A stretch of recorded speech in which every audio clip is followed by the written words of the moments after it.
Julia Gillard has faced another day of condemnation from her political opponents for ditching her deal on poker machine controls with Andrew Wilkie. Tony Abbott says the Prime Minister has begun her year with an act of betrayal. But the decision is being applauded by caucus members, including the backbencher who's been silent for months while under police investigation. Political correspondent Greg Jennett reports. You're welcome. 23 days in, Prime Minister, good morning, Happy New Year. and politics in 2012 is breathing fire again. Welcome to the year of the dragon. You've welched on a deal. The Prime Minister walked away from her deal with Andrew Wilkie on poker machine betting limits 2 days ago, but not from its aftermath. Doesn't this just entrench the public perception that you can't be trusted? We could have all sorts of political argy-bargy and end up with nothing, or we could get a piece of legislation through the Parliament that will deliver real change. I feel mightily let down at the way this has played out. What many regard as the most ruthless political act since Richard III disposed of his nephews in the Tower of London.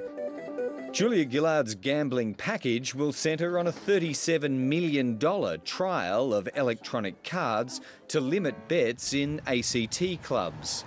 The cost of the trials, again, is an example of the government caving into vested interests. Condemnation comes easily, but the Prime Minister is getting backing where she needs it. This is an important issue to me, as I know it is to Labor members in this House. Including one not prone to saying much at all these days. Craig Thomson's gone into print declaring the abandonment of the Wilkie plan a big win for New South Wales Labor MPs like himself.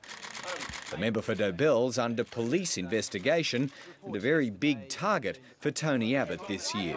The government's position now absolutely and critically depends upon the vote of Craig Thomson. That's why it's a tainted government, because its survival depends upon the vote of a tainted member. The government's given Andrew Wilkie short shrift, but his is not a vote it can afford to lose on other crucial pieces of legislation. For starters, it expects him to help deliver up to $2 billion worth of savings on private health insurance rebates, matters he'll treat on their merits. The government would be quite foolish to burn me. He's just being warmed for the year of the dragon. Greg Jennett, ABC News, Canberra.